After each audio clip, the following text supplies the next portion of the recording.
After what was a pulsating end to the Formula One season last week, with Max Verstappen taking his maiden F1 title from the clutches of defending champ Lewis Hamilton, it seems there will be more upheaval in the status quo of the sport next season. This week, it's been revealed that Ross Brawn and Pat Symonds will be leaving their roles. Stay with us as we will be discussing these changes today. Let's jump straight in. Who exactly are Brawn and Symonds? 67-year-old Brawn started his career as a mechanic and went from strength to strength, representing the highly regarded team Benetton throughout the mid-90s. It is arguably his stint at world-renowned team Ferrari for which he is best known. As technical director of the team, he delivered championship after championship for Michael Schumacher, and it was his race strategies for which he gained many plaudits. Spells at Honda, Brawn GP, who bought out Honda, and Mercedes, who bought out Brawn GP, followed for the Lancashire native. Before announcing his retirement in 2014, he wasn't away from the game for long. However, returning in 2017 as managing director, motorsports, and technical director for the Formula One group. Not a bad career. Born in Bedford, England, Pat Symonds is also a stalwart of motorsports, having worked at Tolman in the early 80s and the Benetton Formula before it was sold to Renault F1. In the mid-90s, he worked as Michael Schumacher's race engineer, before joining Brawn at Ferrari as technical director.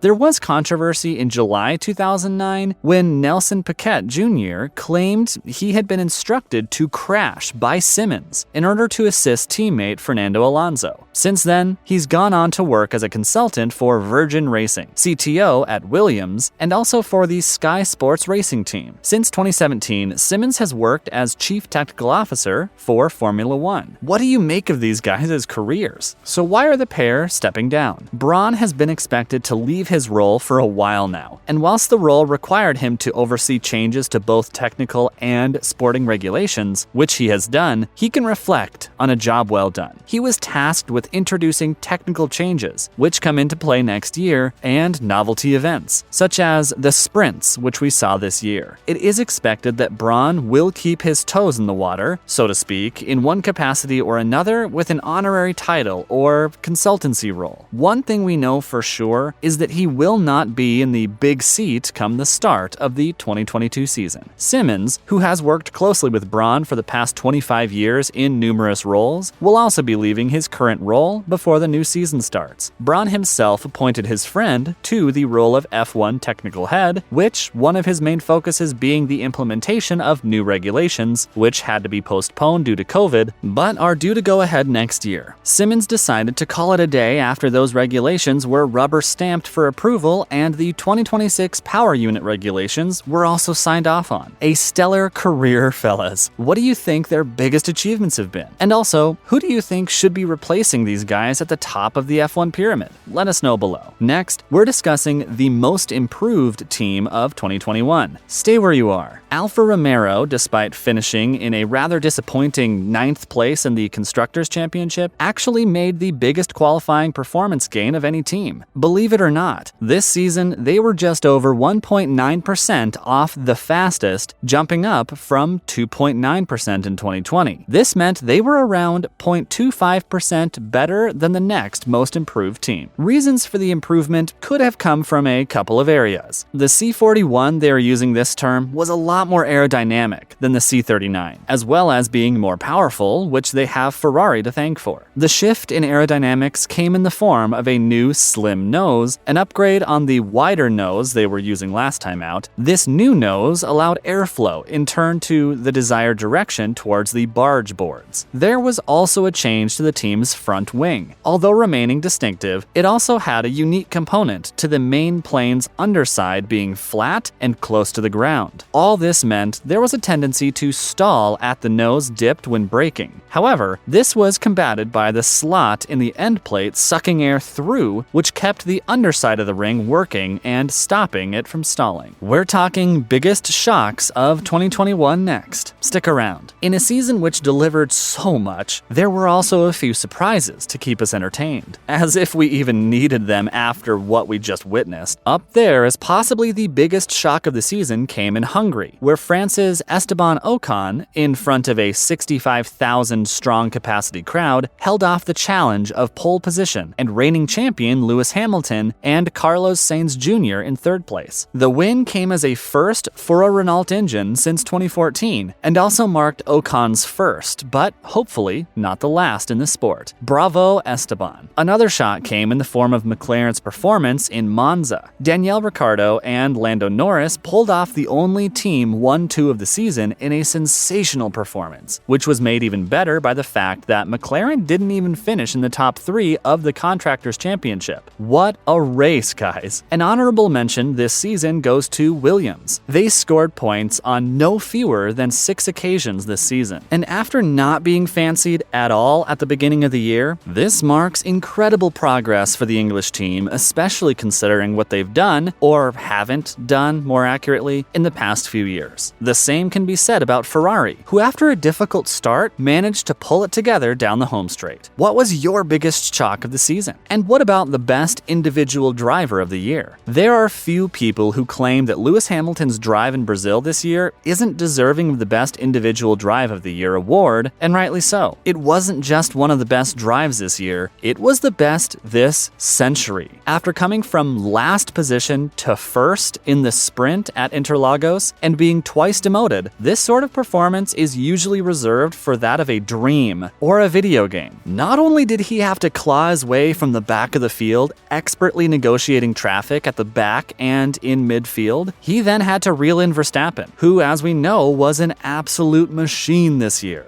A quite superb drive from the 7-time world champ. Honorable mentions go out to the aforementioned Esteban Ocon for his performance in Hungary and Lando Norris's superb driving in Sochi. Well done, guys. Who would you choose for the best individual drive of the season? Let us know below. We say goodbye to a legend next. Kimi Räikkönen. Stay tuned. Not only will the 2021 season be remembered as one of the greatest title races in F1 history, it will also be the season we said goodbye to one of the sport's true heroes. Kimi Räikkönen, Finland's Iceman as he is affectionately known, bows out of the sport he has graced for the past 20 years. On the back of a 349 race career, which spawned 21 wins, 18 poles, 103 podiums, and 1 world title in 2007, Räikkönen can rightfully be proud of what he achieved. Emulating Finnish greats Kiki Rosberg and Mika Häkkinen, it will be that world title back in 2007 for which he will be best remembered, fighting off a young, hungry Lewis Hamilton and Spaniard Fernando Alonso to claim his first and only world title. It has been a fantastic career for the 42-year-old Räikkönen, who was never backwards in coming forwards and always drove with his heart. A great champion. Enjoy your retirement, Kimi. What was your favorite Kimi Räikkönen moment? Let us know below. So, where does 2021 stand amongst the greatest title battles of all time? Let's see. As we know, Max took this year's title after a crazy back-and-forth battle, but which other title races have provided drama for the masses? Graham Hill's victorious 1968 camping over Jackie Ickx, which featured one of the best ever drives in the Nürburgring from Ickx, was sadly marred by the death of Hill's teammate, Jim Clark, in April. The title race swung back and forth the whole year, with Hill eventually winning out. Lauda versus Hunt in 1976 also springs to mind, with Hunt finishing top of the pile. We also had a compelling battle between 7-time champion Lewis Hamilton and Felipe Massa back in 2008, which came down to a crazy 38 seconds in Brazil, where Massa was champion for a short time until Hamilton crossed the line to score in 5th place and took the title. Which title race do you think was the best in the history of the sport? Let us know below. As always, thanks for tuning in today, and remember to stop by next time for some more fun and games. Why not do us a favor and share this video with any F1 fans you might know of? Bye, guys.